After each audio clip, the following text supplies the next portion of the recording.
Hello mga ka-Andrip, good evening po sa ating lahat. Welcome back again to our channel. Kumusta po kayo? So, Saturday night po ngayon at ngayon ay alas 9:11 ng gabi at ako po ay nandito pa rin sa store, nandito sa shop, nagtatrabaho. Nag-check po ako ng mga display, chine-check ko yung mga kailangang orderan ulit.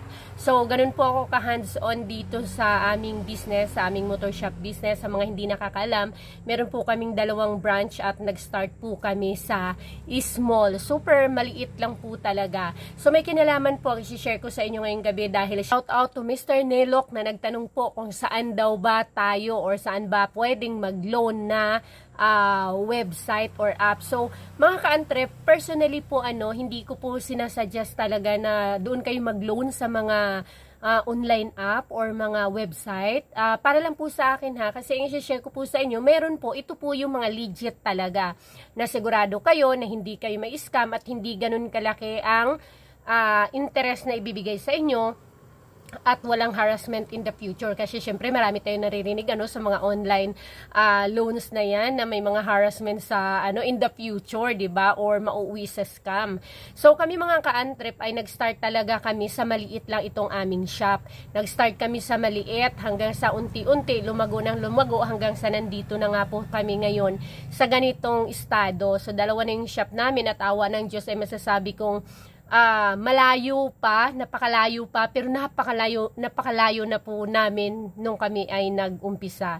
May mga na-invest na rin kami, may mga naipundar na rin kami na sarili namin talaga na amin dahil po sa aming negosyo na ito na aming pinagtsatsagaan at pinaghihirapan po. So paano ba kami naka-move forward? Paano ba namin napalago ang aming negosyo? Dito po sa motor parts business and accessories or motor shop business po talaga ay number one po dyan talaga na problema or na factor talaga para mapalago po ay ang ating mga capital. Sa capital po dahil po ang motor shop business, ang motor parts business and accessories po ay napakalaki po ng kinakailangang capital. Actually, kung gusto mo talaga na mag-start ka na kompleto agad ang stock inventory mo, mga inventory mo ay available, to think na napakarami ng klase ng mga motorsiklo, napakarami ng brand, napakarami ng pyesa sa totoo lang. So marami nagsasabi na ang laki na daw ng shop namin, ang daming laman, pero hindi po kami kompleto, napakarami pa ng kulang. So maraming nagsasabi, maraming nagbibigay ng tips na talagang kung may milyon ka, pwede ka na mag-start, pero kung wala, wag na lang dahil mahihirapan ka. So hindi ko naman po sinasabing totoo yun, na sa inyo po yun kung gusto nyo mag-start ng small kasi kami nag-start lang ng small, pero sobrang napakahirap po talaga. Napakahirap mag-paroling po kung maliit lang po ang capital po natin. So saan ba ako sumandal? For how many years galing sa pag-start namin, paano ba ako naka-move forward? Paano ba ako nakadagdag ng capital na pandagdag dito sa aming business, to think na wala naman akong pwedeng mahiraman na tao like yung sa iba, di ba, kamag-anak, sa parents, sa mga ate, ninong, ninang, ganon. Sa amin wala. Sumandal po kami, especially po, ako po, sumandal po talaga ang aming negosyo at pandagdag kapital sa paglo-loan po. So, ito po yung mga, nung mga ahensya na i-recommend ko po sa inyo na napaka-legit po talaga dahil sigurado po ako. Doon sa mga website or sa mga online na mga nag-o-offer, hindi po ako sigurado. Hindi ko po yun nire-recommend sa inyo kasi meron naman talagang legit. So number one po dyan, sa totoo lang, ako po, ang una ko pong nilunan talaga way back 2018 ay sa DTI po. Yes, Department of Trade and Industry. Diyan po ako unang nag-loan ng 500,000. Hindi ko pa natatapos po ang loan ko sa DTI ay nag-loan agad ako din sa BDO. Ano ba yung BDO? Bank of basta sa BDO po. Yan.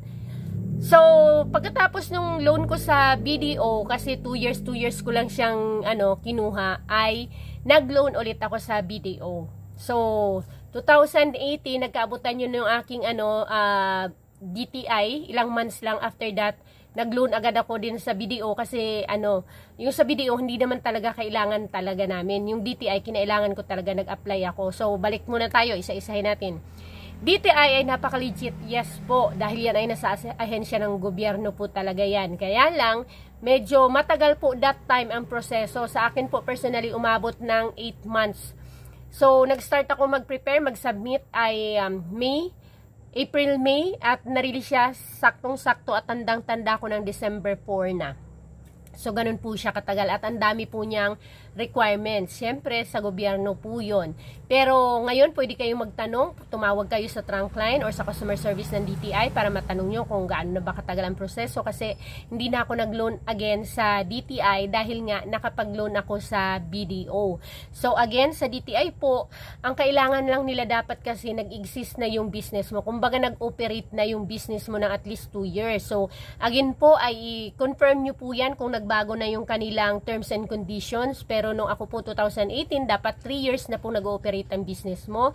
Hindi po kasi sila nagpapaloan para po pang start ng capital, kundi pang dagdag kapital. Yes, para po mapalago ang ating negosyo. Pandagdag po ng kapital, hindi pansimulan ng negosyo. That was 2018. I-confirm nyo po ngayon, Mr. Nelok, kung ganun pa rin ang sitwasyon or ang rules and regulation ng DTI. Second po sa BDO. Sa BDO po, ayan, 2018, nag-loan ako. Pagka 2021, nag-loan ulit ako. And then, 2024. Na release lang nung July. 3 beses na ako sa BDO nag-loan. Sa BDO naman po ay dapat po ay ano naman talaga yun, kumbaga given or basic requirements na dapat ikaw ay account holder po nila. Doon sa mga nagtatanong, marami po ako na nare-receive na mga katanungan na pwede bang yung savings lang or walang savings, pwede bang makapag-loan? I don't think so po. Kasi given naman yun na para bang customers din natin sa tindahan natin sa negosyo na pauutangin mo yung mga kakilala mo at regular customer mo, diba? Pero yung hindi mo kakilala, out of nowhere, mangungutang sa'yo, hindi mo pauutangin. So, parang ganun din yun. Yun lang yung isip ko. Pero pwede nyo pa rin pumunta kayo sa mga branch ninyo kung saan kayo nagde-deposit, kung saan kayo malapit, magtanong kayo personally po dahil in my experience po, sa 3 beses ko na pag-loan sa BDO, doon lang po din kasi talaga ang aking account. Meron po kaming savings account at merong checking account. Checking account, kailangan po yun kapag may negosyo at gusto nating mapalago din ang ating negosyo, na makapangutang din tayo sa mga malalaking supplier. Dapat meron tayong checking account para makapag-issue tayo ng post-dated check po sa mga malalaking suppliers po natin. So, again, may mga requirements din po yan. So, hindi nga sila sa gobyerno, mabilis sa kanila mag-loan, pero kailangan may mga business permit. So, again, parang hindi ka rin makakapag-loan kung mag-i-start ka pa lang. Dapat pandagdag kapital, dapat existing na or dapat nakapag-operate or nag-ooperate na ang business mo kasi i-required ka ng business permit. Same din po yun sa sa DTI. At wait lang po, I'm so sorry po talaga, nakalimutan ko. Nag-loan din po ako 2014. Nauna pa po pala sa isipin ko.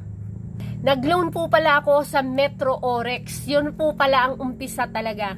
Sorry. 2014 po sa Metro Orex. Metro Orex po ay group of companies ng Metrobank po. Pero sa kanila po kasi ang niloan ko doon sasakyan, truck po. Maliit na na van, na delivery van. Yun kasi yung ginawa naming niloan ko pala yun kasi yun ginawa naming service para sa aming business na ganito.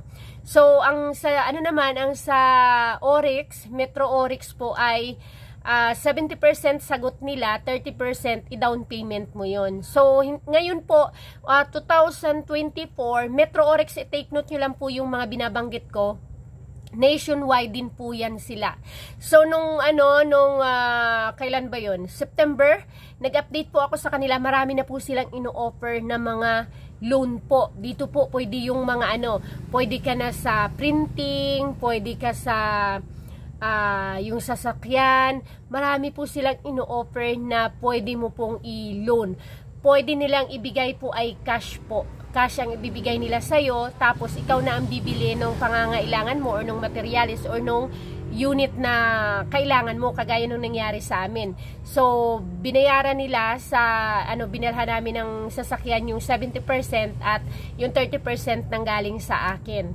Sa aming pera. binaya doon, tapos sa kanila na kami naghuhulog-hulog, kasama na yung yung interest syempre doon sa Metro Oryx. Inano yun, PDC lahat ng cheque. So ganun po ka-importante ang cheque. So sa mga nakapag-start na dyan, advice ko sa inyo na mag-open kayo ng checking account nyo po. So yun, 3 times. And then nung July din po, nag-inquire din po ako sa BPI, Bank of Philippine Islands. Pwede po sa BPI makapag-loan kahit wala kang account. So, yan po sa BPI naman din kasi, may friend kasi ako dyan na paulit-ulit na rin siyang nag-loan. Ang loan niya nga lang, dahil siya ay employee, ay salary loan.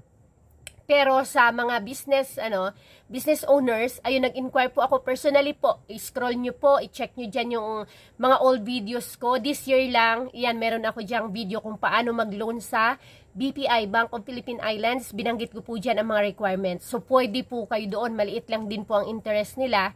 At nandoon po sa video na yon ang mga requirements po sa Bank of Philippine Islands. So, pwede sa kanila kahit wala kang account kasi pwedeng to follow na lang ang account mo. Mag-open ka kapag ma-release na yung iyong niloan. Okay?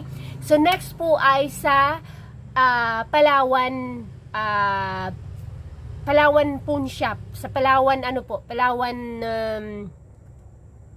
ayan, sa Palawan Credit po. Palawan Pawn Shop kasi pag may-ari doon ng Palawan Pawn Shop. Palawan Credit po. Kaya lang sa Palawan, kasi, credit, kailangan ng collateral. So, medyo mahirap sa part na yun, lalo na kung tayo ay nagsisimula pa lang at wala naman tayong pwedeng collateral. So, medyo, nung nag-inquire ako doon, nag-inquire lang naman ako for the sake na may maibahagi ako sa ating mga ka-antrep na nangangailangan nga ng additional loan. So, aside from that, yan po yung mga personal ko pong alam na pwedeng mapaglunan na legit po. So, syempre, sa ibang mga bangko, pwede po, pero hindi ko masasabi kung ano yung mga requirements kasi hindi ako doon nag-loan. Pero syempre, legit po sila. Pero itong sinishare ko po sa inyo ay based po ito sa experience ko mismo. Ako mismo ang nag-loan. Oryx Metro, ayan, sa DTI, Department of Trade and Industry, sa BDO, and then sa BPI. Sa BPI po, Bank of Philippine Islands, hindi po ako nakapag-loan pero pumunta po ako mismo, nag-inquire po ako mismo dahil doon sana ako maglo-loan. Pinag-iisipan ko sa BDO again or sa BPI kasi medyo na-delayed yung sa BDO because of the some issues sa mga address, sa business permits na naglipat ng mga address. So, nag-inquire ako sa BPI. Ayun po, i-check nyo na po kung saan kayo po pwede. Yan po ang mga legit. Hindi po ako nag-loan sa mga website or sa mga app or sa online.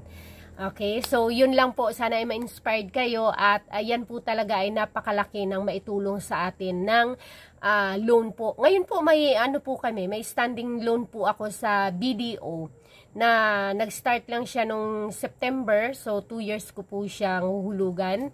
Ang akin pong niloan ay 700,000. Ang akin pong monthly ay 32,000, parang 32,690. Saan yung cellphone ko? Ganun po yun. So, thank you so much. See you on my next video. Tanong lang po kayo sa ating comment kung mayroon po kayong katanungan at sasagutin ko po kung sa tingin ko ay makapagbigay sa inyo ng impormasyon para sa inyong kailangang impormasyon. Thank you very much. See you on my next video. Kung hindi ka pa po subscribe dito sa ating YouTube channel, pakiclick na lang po ang subscribe button at i-click mo na rin please yung notification bell para ma-notify ka tuwing may ina-upload po tayong bagong video. Happy Saturday po sa ating lahat. TGIS. Happy TGIS. Bye!